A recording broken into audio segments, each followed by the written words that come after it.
Over the past few years, the term trans has become extremely popular. Obviously, this term is usually used in relation to the transgender community, but there's another trans movement that's been taking place for hundreds of years, and I made up a new term for this movement. It's called the Trans-Sabbath. We recently posted a video to our Valid Reason channel that covers this concept of the Trans-Sabbath, and we just wanted to share it on this channel as well.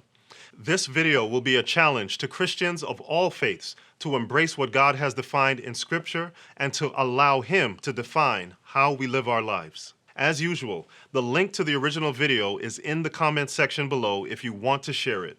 Hope you're blessed by the video. I have something I want to show you. There is something very wrong with this video. Take a look and tell me what you see. You can see that police have created a barricade here and are trying to stop this from getting violent, also trying to stop the rally from moving forward. You can see the second group here is Toronto Against Fascism. They are blocking the way. Headline says, Evangelical Group Continues Protest. The camera panning back and forth between the two sides is so fitting because this video is very confusing.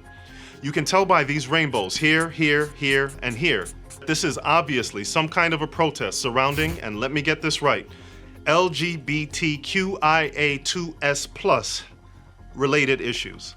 And yet, there are clearly Christians on both sides. See? You can tell that these women are pastors or priests because of the collar that they're wearing. Christians on both sides of this issue, and I dare say that one side is being hypocritical and the other is not. Today, I'm going to tell you who I think the hypocritical side is. But before I do, I need you to hear a quick story that will help you understand why this set of Christians is protesting these issues. It was a couple of years ago that I was talking to a fellow Christian about the topic of gay marriage, and he made a statement to me that I will never forget. He said emphatically, just like this, "You can't redefine what God has defined." The point that he was trying to make is that from the Christian's perspective, marriage was defined in the Bible, in the book of Genesis, as a union between a man and a woman. Now people were trying to redefine marriage so that it can be between a man and a man or a woman and a woman. That's why these Christians are protesting. And that's why you hear most Christians saying things like this when it comes to the LGBT community. I believe the natural family is under attack. Do you have gay friends or family? I have a family member right now that's struggling with that. I have told him on the phone, that isn't your purpose. It's your potential, but it's not your purpose. What's his purpose? To grow up into a young man, to become a husband and a father. What you saw in that video is that most Christians live by the mantra that you can't redefine what God has defined. From the perspective of most Christians, the things that can't be changed are marriage, sexuality, and gender. And the reasoning behind this is found in the first book of the Bible named Genesis, where it says that God created and defined those three things. Marriage, because it says that a man should leave his father and mother and cleave to his wife. In other words, get out of your parents' basement and make your own home. Sexuality, because it says that humans were supposed to be fruitful and multiply, and that a man and woman should become one flesh. This is Bible language that basically means that a husband and a wife are supposed to have sex and have kids. And finally, gender, because it says that male and female were created, or in today's language, we would say binary genders. I hope you got all of that. The Bible states that God has defined marriage, sexuality, and gender. Now, here's where the potential hypocrisy comes in, because there's one more thing that God defined in the book of Genesis that Christians redefined a long time ago. And that thing is, drumroll please, the Sabbath. And if you don't know what the Sabbath is, the book of Genesis puts it this way: then God blessed the seventh day and sanctified it.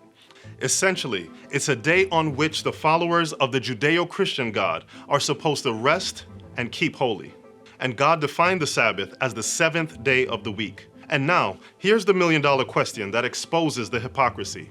If Christians are saying that you can't redefine gender, sexuality, and marriage because God is the one that defined it, then why is it that so many Christians are comfortable redefining the Sabbath? I really need you to help me think this one through to see if my reasoning is correct. So please help me out. If a Christian believes that to be transgender is against what God has created and defined, meaning that a man can't change into a woman or a woman change into a man, why do so many Christians believe that the true Sabbath can be changed from Saturday to Sunday, the seventh day of the week to the first day of the week? A little something that I like to call the Trans-Sabbath. You see what I did there? The people involved in these protests are fighting against what is being promoted today, which is that gender is fluid and can change depending on the individual's view of themselves. However, long before we ever heard of the terms gay marriage and transgender, Christians were actually the ones that were leading out in the trans movement, transforming what God defined and changing the definition of the Sabbath. As a matter of fact, here's a popular Christian teaching that the definition of the Sabbath is fluid and you can make it whatever day you want it to be. The idea is the Sabbath was made for man, not man for the Sabbath. It was made as a day of rest, relaxation, and focusing attention on the Lord. So whether it's Friday, Saturday, Friday is for Muslims, Saturday for Jews, Sunday for Christians. Take your day. Take your day, okay. Essentially, he's saying, you pick your day, Saturday or Sunday, man or woman, tomato, tomato. It's whatever you think it should be. Gender fluidity, Sabbath fluidity, it's the same principle. Everyone is teaching that we can redefine what God has defined. I told you that I believed that one of these groups in this video was being hypocritical, and here's how I see it. From the Christian's perspective, homosexuality and gay marriage are a violation of the seventh commandment. And yet, the majority of Christians, while upholding the seventh commandment, have no problem violating the fourth commandment, which again defines the Sabbath day as the seventh day of the week. It should be obvious that from a true biblical perspective, you can't redefine marriage, sexuality, gender, or the Sabbath. Jesus himself said that not one jot would pass from the law. Basically, this means that we do not have the authority to change or redefine anything that God has established. But here's the thing. I don't expect non-Christians to know any better because obviously a non-Christian does not take the Bible as their rule of life. But I do expect Christians who have the words of Christ to know better. Can Christians just treat the Bible like a buffet? Will we have any credibility by accepting what suits us while throwing the rest away? And then on top of that, expecting others to keep God's commandments, expecting others to follow what he has defined if we're not even following it ourselves. So, let's get back to our original video. Which side do you think is right? I don't think either side is right. This side believes that you can redefine the Sabbath, marriage, sexuality, and gender. Now, I don't agree with them, but at least they're being intellectually consistent in their viewpoint. And this side is just treating the Bible like a buffet and picking and choosing what they want to keep and what they want to redefine. Most people don't know this, but there's a third option. It's a little radical, but just hear me out. How about we just let God define everything? Let him make the rules and then follow his rules. I don't believe this is complicated at all. If we're interested in letting the Bible define our reality, then we have to let it define all these things for us. And then the concepts of gay marriage, gender fluidity, and Sabbath fluidity will find no place in our worldview. So the question that we actually need to answer individually is, do you define your reality, or does the Bible define it for you?